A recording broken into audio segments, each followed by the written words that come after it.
আসসালামু আলাইকুম। আমি ফারজানা মোস্তারি। আমাদের চ্যানেলে আপনাদের সবাইকে আবারও স্বাগতম জানাচ্ছি। দেশে কিংবা বিদেশে, কাছে বা দূরে যে যেখান থেকে আমার এই ভিডিওটি দেখছেন, আশা করি সবাই ভালো আছেন। আমরাও ভালো আছি আলহামদুলিল্লাহ। আজকেও আপনাদের সামনে নতুন একটি ভিডিও নিয়ে আসলাম। আশা করি আপনাদের ভালো লাগবে। আর যদি ভালো লাগে অবশ্যই পাশে থাকবেন, লাইক করবেন।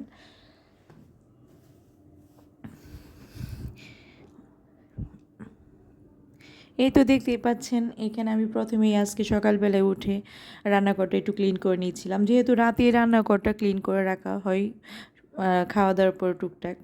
তো এরপরও সকালবেলা যখন কাজ করি তখন একটু হালকা পাতলা ক্লিন করে নিই। এদিক দিয়ে নীলু ক্লিন করছিল, পরে দেখলাম যে না, ওর ক্লিনটা আমার কাছে ভালো লাগছিল না। আবার আমার চুলাতেও একটু প্রবলেম হচ্ছিল। চুলাতে দেখা যাচ্ছে পানি পড়ে পড়ে ওদিক দিয়ে একটা চুলা থেকে একটু করে কালো কালো মানে উঠতেছিলো, কালি উঠতেছিল। এই দেখতে পাচ্ছেন একটার ভিতরে অনেক কালি পড়ে গেছিলো। আর আমাদের রান্নাঘরের পাশেই একটা ফ্ল্যাট উঠতেছিল, সেখান থেকে প্রচুর পরিমাণ ধুলা ময়লা আসে প্রতিদিন। তো সব কিছু মিলিয়ে দেখা যায় প্রায়ই রান্নাঘরটা খুব ময়লা হয়ে থাকে ধুলাবালুর জন্য। সব কিছু মিলিয়ে ঝিলে আমি আসলেও রান্নাঘরটা একটু পরিষ্কার করে নিলাম রান্না করার আগে, যেহেতু যে যে জায়গাগুলো আমার হাত পড়বে সেই জায়গাগুলো আমি একটু কাজ করে নিলাম।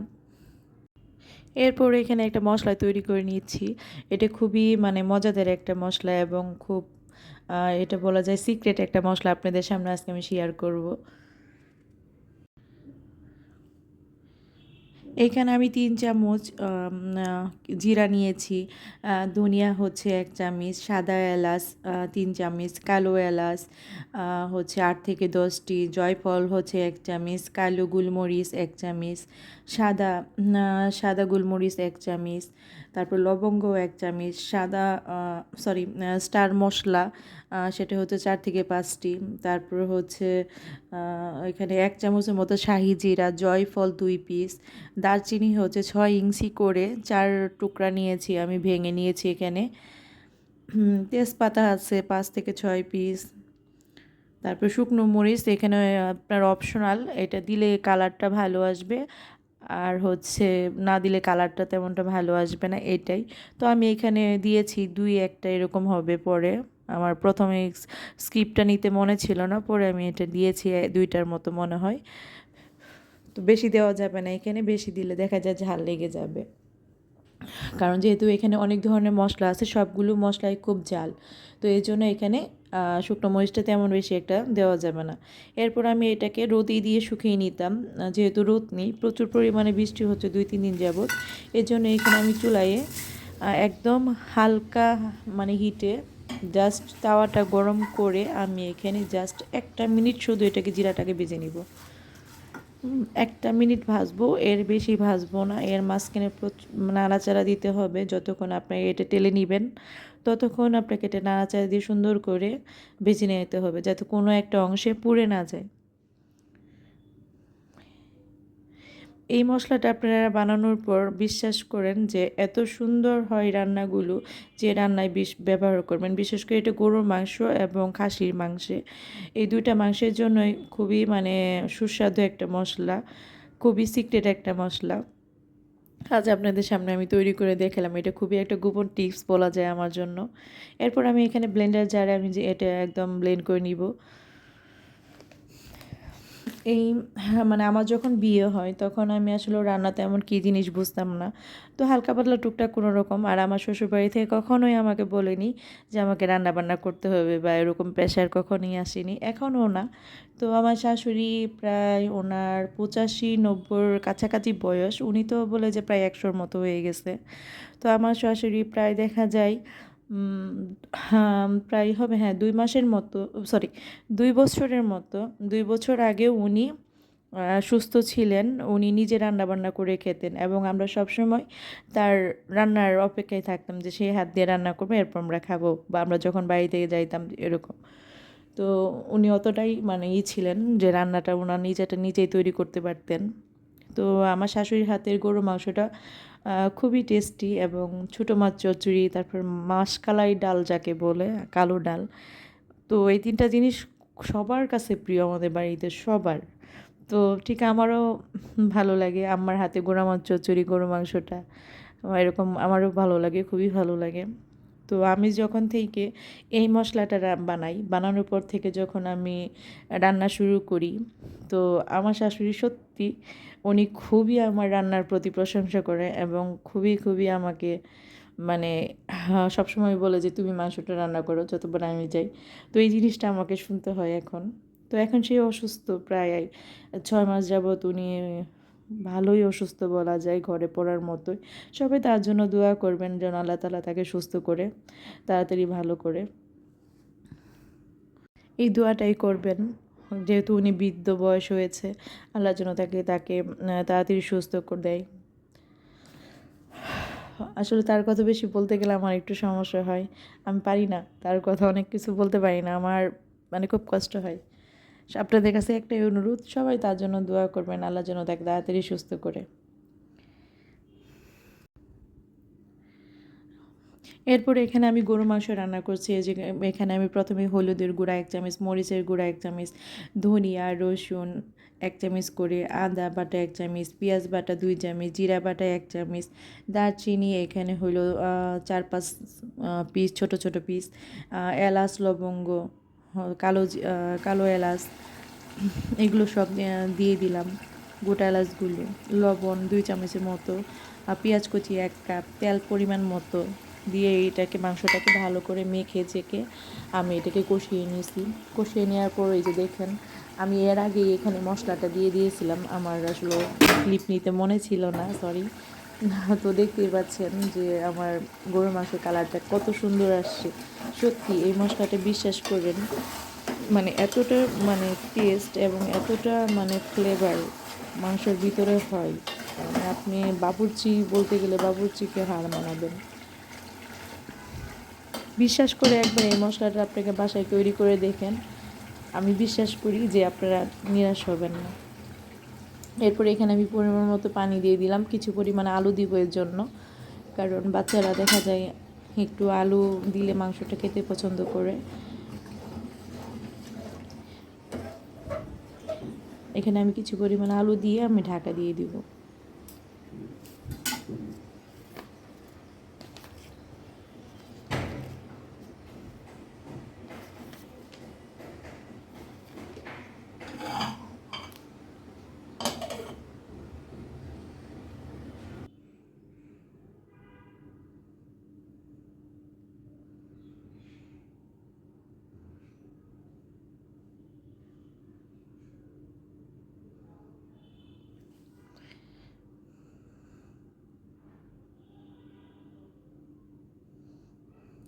আমাদের এদিক দিয়ে এই ভিডিওটা হচ্ছে বৃহস্পতিবার, আমাদের এদিক দিয়ে ভালোই বৃষ্টি হচ্ছে 2-3 দিন যাবৎ।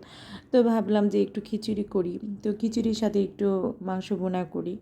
এই তো আমার এখানে মাংসটা রান্না শেষ, আমি হালকা হালকা ঝোল রেখেছি, খুব বেশি একটা ঝোল এখানে আমি রাখিনি, যেহেতু এটা খিচুড়ির সাথে খাবো, তো মাখা মাখা ঝোলটাই আমি এখানে রেখেছি। বললাম না একটা সময় আমি একেবারে রান্না কী জিনিস সত্যি আমি জানতাম না, মানে ওইভাবে পরিমাণটা বুঝতাম না। এখন বিশ্বাস করবেন যে এখন আমি প্রায় 200-300 মানুষের রান্না আমি একাই নিজেই করতে পারি, কোনো পরিমাণ, তারপর হচ্ছে কি বলে কোনো মাপঝোপ বা কাউকে আসলে ওরকম লাগে না, আমি একাই মোটামুটি হ্যাঁ পারি। এরপরে এখানে আমি একটা প্যান নিয়ে নিলাম, এখানে আমি একটু পরিমাণ মতো তেল দিয়ে দিলাম, খুব বেশি একটা তেল দিলাম না, খিচুড়িটাতে আমি খুব নর্মাল খিচুড়ি রান্না করব একদমই মশলা কম দিয়ে।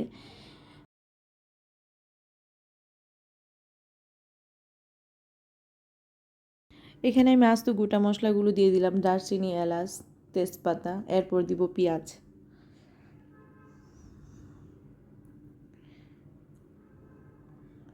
এখানে হচ্ছে প্রায় হাফ কাপের একটু কম পেঁয়াজ দিয়ে এটাকে আমি ভালোভাবে ভেজে নিব, একটু লাল লাল করে ভেজে নিব পেঁয়াজটাকে। যেহেতু আমি মাংসতে প্রচুর পরিমাণে মশলা টশলা সব কিছু দিয়েছি, তো এই জন্য আমি খিচুড়িটা একদমই হালকা পাতলা বানাবো। তো এই যে পেঁয়াজের ভিতরে আমি পেঁয়াজ বাটা দিয়ে দিচ্ছি, রসুন বাটা, আদা বাটা, জিরা বাটা।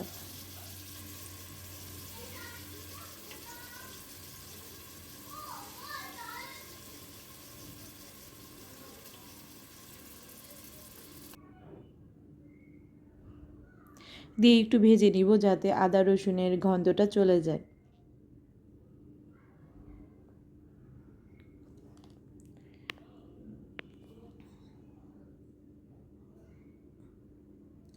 এই তো আদা রসুনের গন্ধটা একটু চলে যাওয়ার পরে এখানে আমি হলুদ, ধনিয়া, মরিচের গুঁড়ো দিয়ে দিব।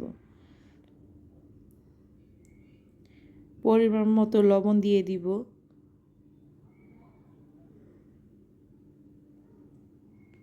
যেহেতু এখানে আমি একদমই নর্মাল খিচুড়ি রান্না করতেছি, আমি আবারও বলছি, তাই আমি ওইভাবে আসলে পরিমাণটা বলতেছি না।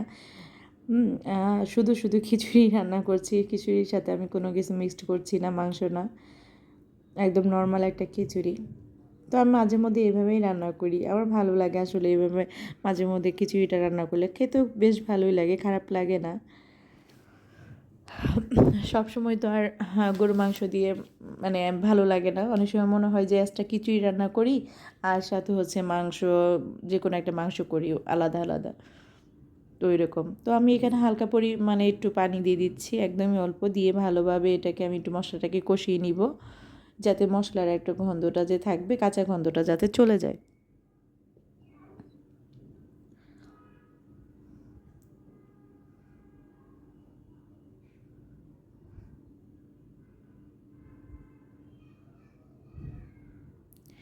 এরপরে এখানে আমি এরপরে এখানে আমি 2 কাপ পোলাও চাল নিয়েছি, 2 কাপ, আর হচ্ছে 1 কাপ মুসুরের ডাল। এটাকে ভালোভাবে ধুয়ে আমি পানি ঝরিয়ে রেখেছিলাম। এটাকে আমি এখন মশলার ভিতরে দিয়ে কিছুক্ষণ ভেজে নিব। এটা খুব ভালো করে ভাজতে হবে। তো আমি 3-4 মিনিট ভালোভাবে ভেজে নেব।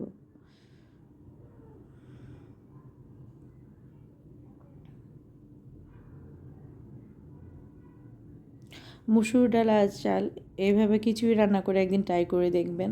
সত্যি খুবই মজা লাগে খেতে। গরম গরম খেতে খুবই ভালো লাগে খিচুড়ি। আসলে খিচুড়ি, পোলাও, বিরিয়ানি এগুলো শীতের সময় বা বৃষ্টির সময় খুব বেশি এটা খেতে মন চায় বা খেতে ভালো লাগে। আমি এখানে কিছু পরিমাণে গরম মশলা দিয়ে দিচ্ছি। যেহেতু একদমই নিরামিষ খিচুড়ি হচ্ছে, তো সেক্ষেত্রে আমি এখানে একটু গরম মশলা অ্যাড করে দিলাম, যাতে খেতে এবং গন্ধটা সুন্দর হয়। এখানে আমি চালগুলো ভালোভাবে ভেজে নিয়েছি, তারপরে এখানে আমি পরিমাণ মতো পানি দিয়ে দিচ্ছি। এখানে আমি সবসময় ঠান্ডা পানি ব্যবহার করি পোলাও বা খিচুড়িতে। অনেকেই গরম পানি ব্যবহার করেন, কিন্তু আমি সবসময় ঠান্ডা পানি দিয়েই করি। তো এখানে আমি ঠান্ডা পানিটাও দিয়ে দিচ্ছি। দেখেন, ঠান্ডা পানি দিয়েও করলেও যে পোলাও বা খিচুড়ি সুন্দর বা জর্জরা হয় না, এমন কিন্তু না।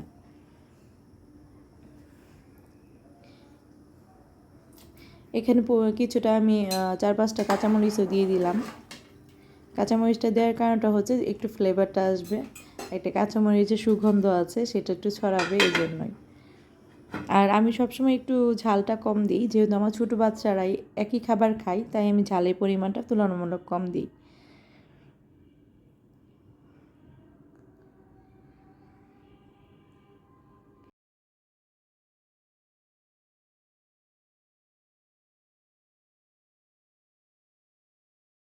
তো এটাকে আমি আর একটু নাড়াচাড়া দিয়ে এরপর আবার একটু ঢেকে রাখবো, দমে রেখে দিব 10 মিনিট।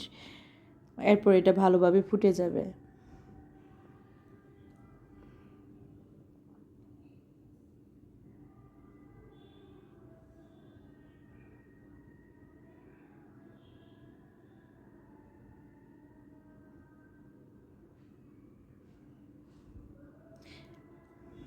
আমি 10 মিনিট পর আবারও চলে আসলাম চুলার কাছে।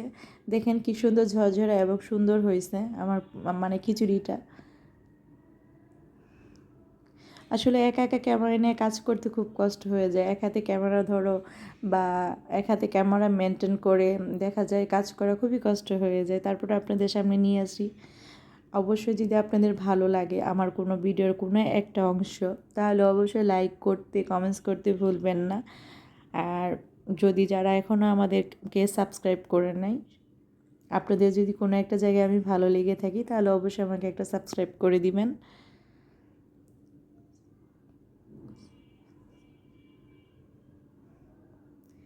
এই তো রাতের বেলা আমার ছেলের বাবা আসলো, আপনাদের ভাইয়া। তো আসার পর ওকে আমি বেড়ে দিচ্ছিলাম যে খাও। তো যখন ও রাতে খাচ্ছিল তখনকার এটা ভিডিও।